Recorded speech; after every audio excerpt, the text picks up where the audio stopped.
Hello, everyone, and welcome to another episode of Bluff City Magazine. I'm Amanda Avery, the editor-in-chief, and we highlight movers, shakers, and change makers right here in the Bluff City. And today, joining me is Will Richardson. He's a lifelong Memphian, a father, entrepreneur, and he's a Shelby County leader. And Will and I, we have been rocking for a long time. We have indeed, and it's been a joyous ride, I must say. Well, I appreciate that. Listen, I know we first got connected in 2022 when I did my very first leadership edition. Yeah. And at that time, you were running for State Representative District 86. Mm-hmm. Tell us about that. Well, it was one of those deals where I was working hard in the community and I was, partnering with a lot of stakeholders.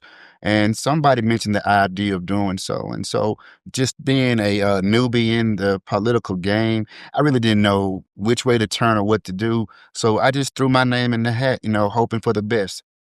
And that was your very first race to run. Well, I had ran for city council before that in District 7, which is still and kind of encompasses the same area. They kind of overlap, much like the county commission overlaps in those three areas. And so I still have familiarity. Now, you got to keep in mind, still just like every race you learn more and more. Absolutely. So at this point, I'm thinking, hey, okay, I understand policy. I understand what the community needs. And I just said, hey, let's go for it.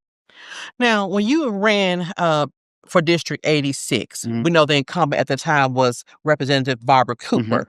So she had been in that seat for 20-something plus years. Right. So what did you want to bring to that position had you been elected? Well, I think, it's about enhancement. So, man, look, she is the queen of the state representative. She was in there for quite a long time, made huge leaps and bounds, and somebody that I admire. And so, I was wanting to get in that position to be able to just continue that legacy, continue that hard work, and hopefully be able to make her proud. What did you learn from that race? I learned that, there are different pockets, different demographics within a district within itself. And you have to be really woven in to know the needs of each individual neighborhood, community, and organization, understanding their needs and being able to articulate that at a higher level. And to be honest with you, at that time, I knew I had messed up. It was like that movie. And at that moment, he knew he had messed up. Because when you go out in the community, you know the people that are doing the work. And when you say that you're running for something and someone as powerful as Miss Cooper was in that position, it was like, baby, go to the house. And I knew then, I said, well, petition deadline is passed. We're just going to lick our wounds. And she gave me a good spanking. Did she really? Oh, my goodness. Oh, yeah, man. Yeah, but I learned resilience in that moment. I learned the importance of collaboration. She taught me the importance of networking, partnering, and also listening to your elders. Yes, absolutely. Now, I know that you're also a Marine Corps veteran. Yeah. How long did you serve? 6 years. So 4 and 2. We did the 4 years and then you do 2, reserve. What did you learn as a Marine Corps that you bring in right now to shape you into the man that you are today? That you can do anything you put your mind to. When I went to the Marine Corps, I was afraid of heights. And when you go into boot camp, they had this thing called the A-frame. And it's this tall tower that you have to climb. And the higher you climb, the thinner it gets. And I'm telling you, I'm up there feel like I'm about to pass out. And they were like, you don't have permission to fall. You don't have permission to die. And when you get past that point, you start saying to yourself, okay, I can do these things. So rappelling and, just teaching you self-discipline, the importance of getting up early, the importance of making your bed first thing in the morning. So now you have great work ethic because of that experience. Oh, my God, yeah. Every time I think about a situation that seems to be challenging, I say, what would you do if you were in the Marines? And we would just strategize and we would make sure that we had an effective plan and then we would execute. That's the thing that we leave off with. It's just execute, execute, execute. Do you advocate for others to, maybe our people here in Memphis, our young men and women to join the military? Absolutely. I've said this time and time again, I don't think that everybody is college bound. So, I want people to have as many options as possible. And the military is a great option for any young man or woman that wants to get out of the house and to really test to see if they can live on their own. And they find that they will. They find a new community. They find new friends. And they find that we're not always at war. I think that's the biggest obstacle for a lot of people. When I talk to even my kids, they're like, I don't want to go to war. I'm like, Yeah. cut it on CNN. Nobody, and we're the biggest, baddest organization in this world, and nobody can compete with us. And so Sure. I like that part about being a Marine as well. Yeah. Okay. Well, listen, we're Facebook friends, and I've learned that you are a long time, well, not long time, but a Taylor Swift Chief fan. Mhm. Is that what you are? I'm a Swiftie by default of being a Chief fan. Uh-huh. Yeah. Okay. And how you feeling about your team right now? Terrible. Well, listen, y'all can't always be on top. Well, sure we can. We just decided not to this year. But it comes and goes. You have ebbs and flows, and so this is a moment that's because I remember being a Chiefs fan back, like I said, with the Joe Montana eras when I became a Chiefs fan. I was a Joe Montana fan, and he's at the 49ers. And then he left there and went to the Chiefs, and so I followed him there. And as it progressed and I got older, I just stuck with that team. So I have seen some bad days, but man, oh man, these past few years have been glorious, and I had got addicted. and, so, well, let me check to see if you're a real Chiefs fan. Give us some stats. What kind of stats you want? You want anything? I mean, Patrick Mahomes is already an all-star. Travis Kelce had the most receiving yards for the Chiefs. We'll have great running backs that'll come back. Xavier Worthy is going to be a great wide receiver down the road. Rashee Rice. I mean, Andy Reid is an award-winning coach. I mean, the list goes on. Okay, well, I guess you know what you're talking about. I mean, Arrowhead Stadium is one of the oldest stadiums that's still, visited. It's enshrined in the holy grail of football fields. Yeah, I mean, the list goes on. Yes. and we got Taylor Swift.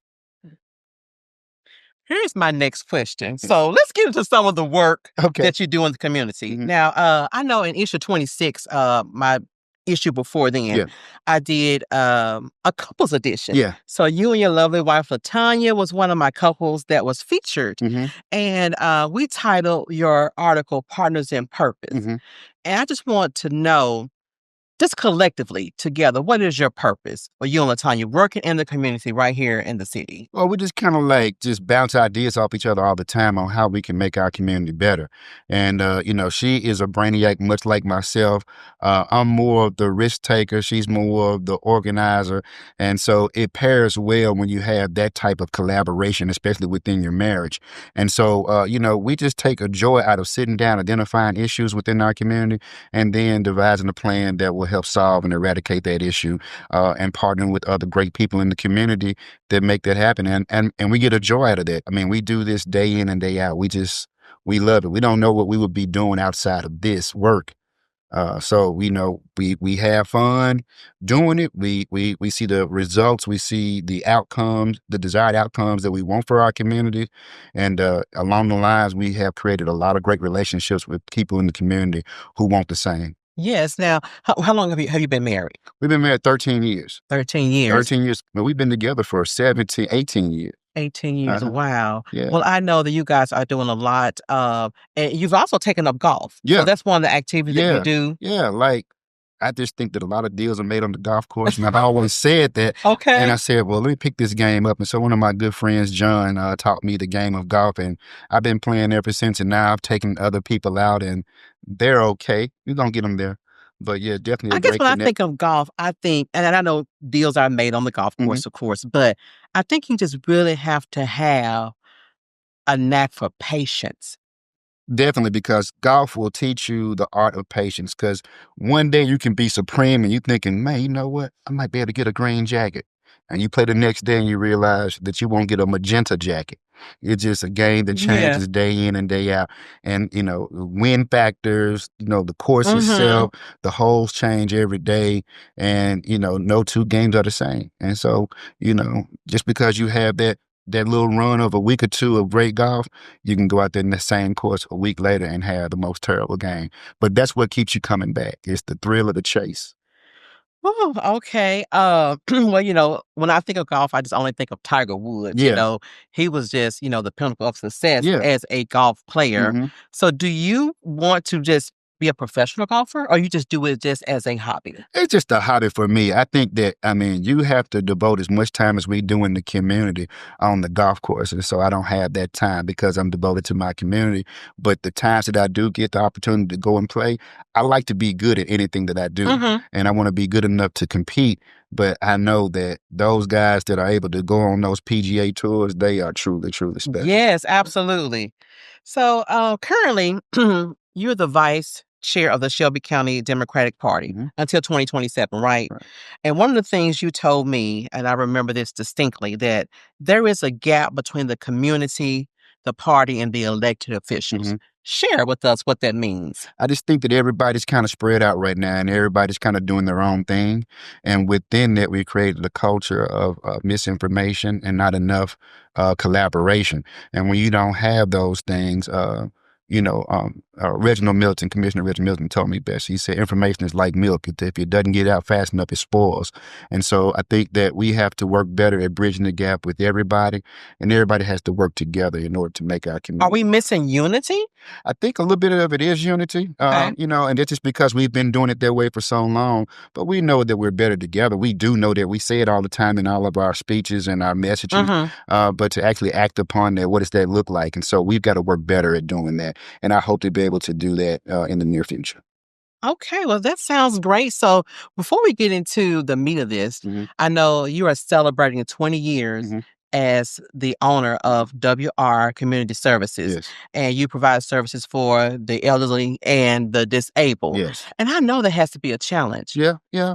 I mean, you're not flipping burgers. Mhm. These are people's lives that people are entrusting you with, and so you have to take you have to take have to have a unique heart to serve in that capacity. Some people are in a position where if it had not been for us being there to assist them, they may be in nursing home, or they may be taken advantage of, or even worse. And so we want to make sure that every person that we are allotted or allowed or afforded the opportunity to provide care for, that we're doing it with the utmost care, as if it were my own parents. And so the challenge is just like getting those right people in play and teaching them the skill set to really give that person the personal care and the personal touch that they deserve. What are some of the services that WR Community Services provide? So we provide homemaking services. That's like light housekeeping. Okay. We do errand running. We can go pick up your prescriptions or pick up your grocery list. Things of that nature. We also do bathing and cleaning and things, transitioning from bed to the couch. We do those things, companion care, having someone to sit there and talk to you while your loved ones are away. And of course, we provide respite care as well, so that a family and their family can go on vacation or go celebrate for the night, knowing that there's someone there with their loved one that cares for them, is going to take care of them while they're away. How many facilities do you have, or how many cities do you provide? Yeah, so in Services for? Tennessee alone, we have 9 different offices, but we're all throughout the South. And so, yeah, I'm proud to say that we've grown aggressively, but we've grown with intentionality to make sure that before we go into another state or another city, that we got it right where we are. Your heart for caring. Well, let's talk about your heart for serving. Mm. Where does that come from? Well, I come from a loving family, and we're a close-knit family, and I've seen my parents love on each other, and I've seen them love in the community.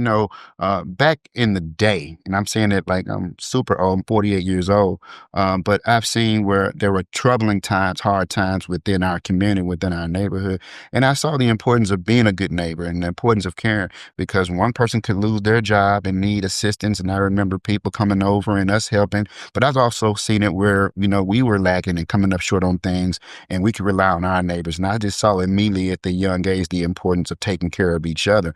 And just growing up as a very vertically challenged guy, Yeah, I've always been a protector of those people that are sometimes mistreated. I can see that. Yeah, so that kind of built that capacity for me to just be like, hey, you can't do this, just because you're, taller, or just because you may think that you look better, or maybe this person is not as thin as you think they should be, doesn't give you the right to pick on them. And so I've always been a protector of people.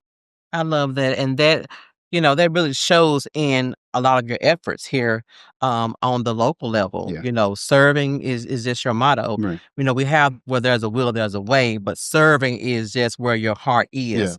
Now I know that so 20 years in business, Mhm. and you have a bar in Harbortown, Yeah. Fat Charlie That Speakeasy. Charlie Is there Speakeasy. like a New Orleans type of theme Well, or speakeasies were developed back in the 20s during the Prohibition era where people still were going to drink alcohol.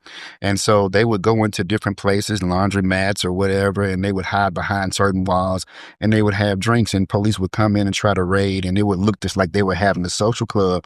And so they would, pass on through. And so we just do that to pay homage to that era of, secrecy.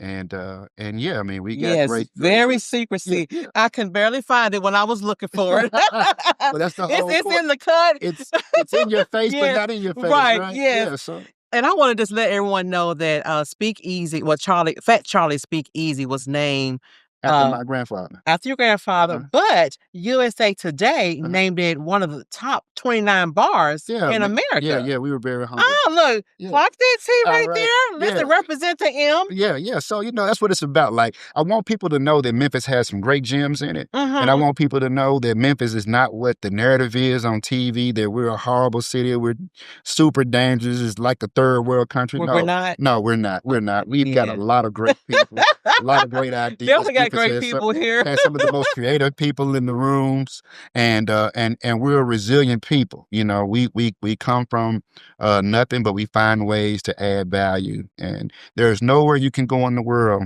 and Memphis is not referenced in some shape, form, or fashion. Absolutely. And I'm proud to be part of that Mhm. culture. What was the criteria to be voted the top? You know what? It was kind of like sprung upon us. It wasn't like it was a contest or anything. We were just doing what we do. And some kind of way, somebody came in, sub rosa, and was just enjoying our venue and then wrote a review. And so when we found out about it, Commercial Appeal had notified me and said, "Hey, did you know the USA Today names you one of the top 29 bars?" So it wasn't like anything that we sought after. We were just doing what we were supposed to do. Yeah. And I tell people that's a lesson. Like, if you just do what you're supposed to do Mhm. and you give 100% every day, you never know. And sometimes you can't look for rewards and trophies. Yeah. You do it because you enjoy doing it. Mhm. And eventually somebody will pat you on the back. But we don't do it for pats on the back. We do it to give quality service and give people an experience that they can get somewhere else, but they want to do it with Fat Charlie's. Mhm. Describe the ambiance. I mean, we wanted to do something, like I said, everything, sometimes people do what I call cookie cutter templates. They just, they see somebody else do something, so they do it.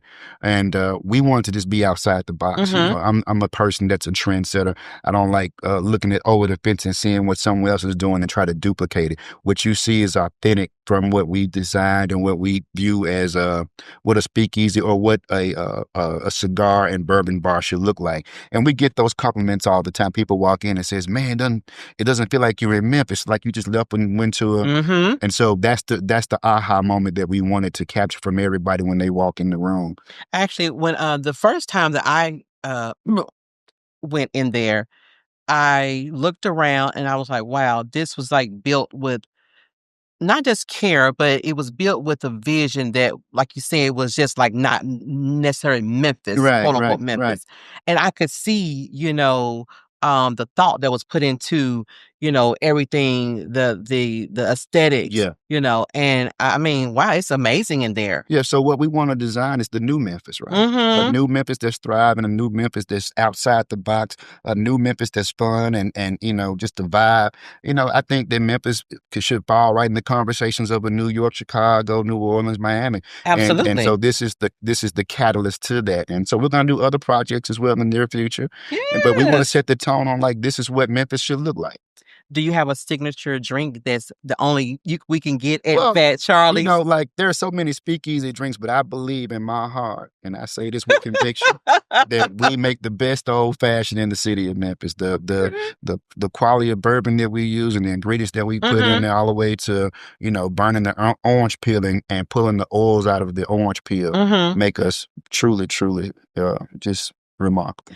So someone that's maybe a cigar aficionado Mhm. coming down, what do they really enjoy about I coming think I down think there? that, like, they enjoy the monotone conversations. They enjoy the fact that when they sit down, they don't have to get back up. Like, we want you just to enjoy yourself, take a load off, kick your feet out, and just unwind. And that's what, to me, cigars, embody. But, some people take it and make it more of a club thing, but we want to make it a sophisticated thing where you actually could cut a deal right there smoking a cigar. Or you can, meet your first date there and have a great cigar together. Meet your first date. Yeah. My ears kind of perked up on that one. A lot of eligible guys and women come to the Speakeasy. Is that right? Oh, yeah, all the time. One night, pretty much, every night that ends in Y, there is somebody there in the corner by themselves looking for that special something. Listen, I don't know about that. Somebody in the dark corner now waiting on somebody. But they just sit there just relaxing, enjoying the music and vibe. And, Sure. we've seen a lot of people connect there. I love that. Yeah. Yes. Okay. We've even seen people get married in the Speakeasy. Really? People have exchanged vows in the Speakeasy. Yeah. Okay. And I know that your clientele is very diverse. Yeah. Even your employees. Yeah. So, and then Harbortown itself is diverse. Right. So do you have more of Harbortown? We have a lot of Harbortown supporters, but we have supporters from all over the city.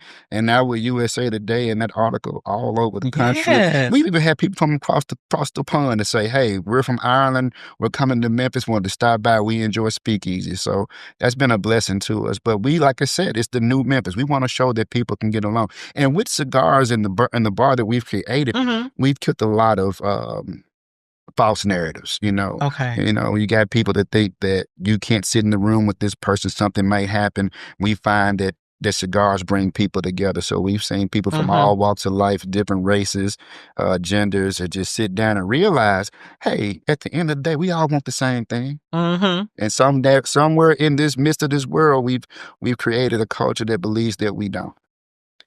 So for a long time since I've known you, you've always had this motto, where there's a will, there's a way. Yeah. And you kind of took on, the slogan, the will to lead. Where does that come from? Let's talk about, where does that come from? Well, there's a will, there's a way. I just think that no matter what, I'm going to answer your question. But I just think that, no matter what, man, I mean, we just don't have room for excuses. There was a pastor a long time ago that said, if you have a good excuse, keep it to yourself, because there's always a way to make something happen. You just got to have the will. And I think that this is gonna be the Memphis slogan. Like, we want to be better. We want our children to be educated. We want safe streets. So if we have that will, there is a way to make that happen. We just got to figure out what that way is. And so I'm a firm believer that it's not about your money in your pocket. It's not about your shortcomings or anything. If you have the desire to make something become epic, it's in you. You just got to find a way. And so I've always lived off that cat always lands on his feet type mentality. And so that's what we live by day in and day out. And then the will to lead. Then the will to lead. Man, the will to lead came from this great friend of mine named Amanda Avery. And she was like, hey, listen right here, boom, boom, boom. And it was an article that you wrote out that said the will to lead. And I was like, man, that is genius. And there's so many ways to play on my name that I meet so many other candidates, elected officials. They said, I wish my name was Will. Because, my good friend, State Representative Justin Pearson has people power. Yes. I said, but now when we got people power and we combine it with willpower. I love that. I see what you did there. But the will to lead definitely came from my good friend Amanda Avery, so I appreciate it. Yeah, I just want to see, so you going to give me my credit too? When I saw that, I ran with that, and I was like, we got to jump on this. So I love that. So, thank you for that. Let's talk about your campaign. Okay. And your desire is to further serve the people of Shelby County. Yeah. So you're running for County Commission District 8. What is the why behind your platform? Well, when you're out in the communities and you see the disparities and you see the needs of the people, and people are yearning for a fair shake. They're yearning for a seat at the table. And a lot of times they've been silenced, overlooked, counted out. I want to be that person that's on the ground saying, hey, I've worked with you. I'm in a position to do more for you. I hear you, and we'll get the results needed for our communities. Our communities have been counted out for far too long. And I'm just ready to be in a position where I can assist to make our communities better. It's about that for me. It's just, when you talk about the healthcare, which county commission is responsible for, with Regional 1, and when you look at the statistics of life expectancy, when you look at the zip codes that are in my district, the life expectancy is 68. But in other areas, they're 11 years more, 79, 78, type of deal. I mean, everybody deserves to have a long life expectancy. We do, yes. Yeah, not because you don't live in a certain neighborhood or a certain zip code. We got to find ways to get those 11 years back. There's been too many people before us that have left because of just being overlooked or not being educated or not having the right resources in the community that could have saved that life and allowed them to enjoy the fruits of their labor. What is the main focus of your campaign that you really want people to know? I want people to know that you can be from any walk of life and still rise to the top. And there's always room to be a servant and have a servant mindset to be able to help people along the way. I think that that's the most important thing. I think that when people see me, I want them to say, hey, man, this guy really went hard for his community. He went hard for his county. And ultimately, he was a change agent for the people, for the people. And I think that, we get a lot of people get in office and it's a part-time job, true indeed. But in this season, we've got full-time problems and we need somebody who has the flexibility to work day in and day out. And I've proven that every day. I'm on the ground making sure that people have what they need.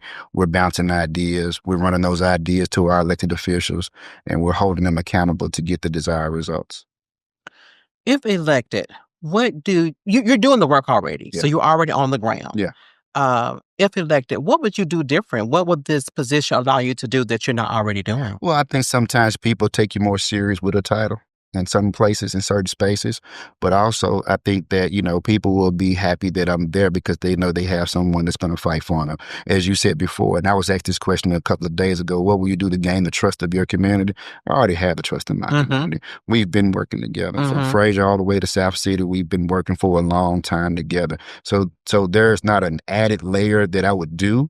It's just that they would know they have somebody on the commission that's going to continue to elevate our district and elevate our county. What is the vicinity District 8? What does that encompass? So it starts in Frayser, my backyard where I was born and raised.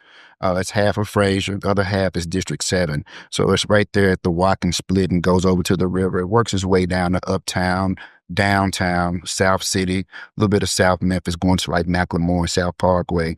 And then it goes over to the Medical District, and then you have Central Gardens as well. So it's a melting pot of people. 38127, which is Frayser, is considered one of the most violent zip codes in our county. And then 38126 is one of the most impoverished in our county. But then you have 38103, which is downtown, and the Harbortown area is considered one of the more affluent. And so you've got a melting pot. But I think that we got to bridge the gap so that everybody can have a stake in the game. Yeah. I love that perspective. Yeah. It's a great responsibility to have. I take it serious. You do, yes. I used to have this mindset where, we just keep recycling the same people in leadership. They're in this position, they run for this, they run for this, they run for this. And my thinking has recently changed. And it's changed because, again, like you said, you already doing the work. So I feel now that if you do the work and you have proven results, proven success, why not run for a higher office? But I think that the negative connotation is, we just keep recycling the same candidates in every role. Right. What's your thought on that? I think you got to be good at what you're good at, right? I mean, if you may be a great county commissioner, doesn't mean you're going to be a great county mayor. You may be a great school board member. That doesn't mean you should, run for governor. I think that the messenger matters. And I think that you have to have the right people in play in the right season. Everything has to line up. And so we have a very unique opportunity in this future election to put the right pieces of the puzzle together. I ask people to ask other candidates, who do you have a relationship with? Who do you have a partnership with already that's running? Because that's going to be important. I think the misconception is that the county commissioner or a city council person can do everything within their community by themselves. They have a magic wand. And that's not the case. You still have to have 7 votes, and in some cases you have to have 9. Who on this body do you have a relationship with that you can articulate the issues of your community to get them to sign and co-sign to get this vote passed? And as you've seen over the years, some people just don't have those relationships, which causes the turmoil and the chaos that we're experiencing in today's climate. So you've in the past, you ran for city council, you ran for state representative, and now you're running for County commission. County commission. What legacy do you hope to leave, for your family doing, making these moves, running to try to add something better to the livelihood of your family? Yeah. What legacy do you hope to leave or you want to leave? Great question. I think that people need to know, and I use this because this is dear to my heart. When we see these young people out here and they're doing, what we call crazy things, and they got the That's pants putting it very mildly. Yeah, pants hanging down off of them, and they're riding around doing donuts, and they're not going to school. What should we do with them? And a lot of times we need to just lock them up and throw away the key. And I'm just so glad that we don't have that, that law didn't pass, because if it had, then I wouldn't be sitting here today, because I was one of those kids. Okay. And so what's important to me is to show people that it's not how you start, it's how you finish. I want people to know that I wasn't always this, well-rounded person that could talk politics and that could work a community. I was the person that the community was looking at, frowning up at, because I was a wild kid. But at some point in your life, you make the decision, and a lot of that transition came with the Marine Corps, is that you got to be a man, and real men take care of their communities, they take care of their families. Absolutely. And they set a legacy. And so that's the legacy that I want people to remember. But I'll never forget when I was out there in the streets and I was having what I thought was fun and wilding out, that I was going to be missing this opportunity if I had kept going. And so I want young people to know that it's okay to throw on a pair of slacks. It's okay to have on a button down. It's okay to be married. It's okay to be a family man. And it's okay to have a 9-to-5. It's okay to shoot for your dreams and to aspire to be great. It's okay to give back into the community. It's okay to be that guy. And right now, social media and a lot of other narratives have not given us that sense of belonging in that space. So I have to do it myself. I tell people all the time that if you want a community that looks good, start with yourself. Absolutely. And so I've done that, and I've set the tone for what the new city of Memphis will be looking like, because we need to get back to the way things used to be. Well said. Well, I'm just proud to know you. I see Hazel over there bobbing his head. Yes, I am proud to know you. We good. Well, listen, tell the people, if someone wants to just kind of learn more about you, volunteer, donate, where can they go? All things Will Richardson, type in hashtag where there's a will, there's a way. I'm going to pop up first, because, I'm the one that really takes that mantra and lives by. And more importantly, I'm easy to find because I'm always in my district. Yes, right? Absolutely. Monday through Saturday, Saturday through Sundays, whatever. We just love getting up and identifying issues and solving those problems with our community. So, yeah. Well, you have served your country. You've served on, local leadership. You serve your community well. Is there anything that I didn't ask that you want readers to know? Man, I just want people to know that they can be rest assured that in this new election, if I'm chosen to be that next representative, I'm going to elevate the job of the county commission. I want a commission that is able to be adhesive and work together.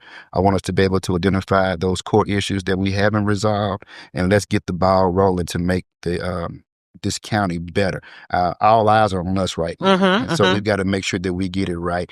And we have an opportunity, a very unique opportunity to do things that haven't been done before. The projects that are set before us won't be talked about again for another 50 years. And some of us will be gone to glory at that time. And so I'm okay with not cutting the ribbons for that, but I'm definitely want to be a part of the conversation that moves the needle forward for our communities to be safer, better educated, and more prosperous for everyone. Okay, and your website is? Info, No, I'm sorry, thewilltolead.com. The will to lead, The will to the will lead to lead, the dot will to com. lead, the will to lead, the will to lead.com. Because where there's a will, there's a way. And if anybody wants to contact me, of course, email is info@willrichardson.org. And my number, which I'll give out my number because I want people to contact me, is 901-649-7141. That is my direct line if there's an issue in our community. And what I want people to know is that it doesn't have to be a District 8 issue because I'm connected to other elected officials throughout other parts of the city and other stakeholders and community leaders. And so we can't make this thing a district situation in these times. This city needs to see everybody working together. Yes. So it doesn't have to be, it can be in Orange Mound where I teach Bible study every second Thursday to the seniors. It can be in Cordova where my corporate office is and where we employ a lot of people within the city so they can provide for their families. Wherever it is, I'm there because where there's a will, there's a way. Absolutely. Will, thank you so much for sharing your vision, sharing your heart, your will to lead. And y'all go to the polls. He's going to be on there, District 8. Will, thank you so much. Thank you so much. April 15th, April 30th is early voting. May 5th, Cinco de Mayo. Before you get your margarita, go to the polls. All right. All right, y'all. Amanda Avery signing off. Thank you for tuning in. Thank you.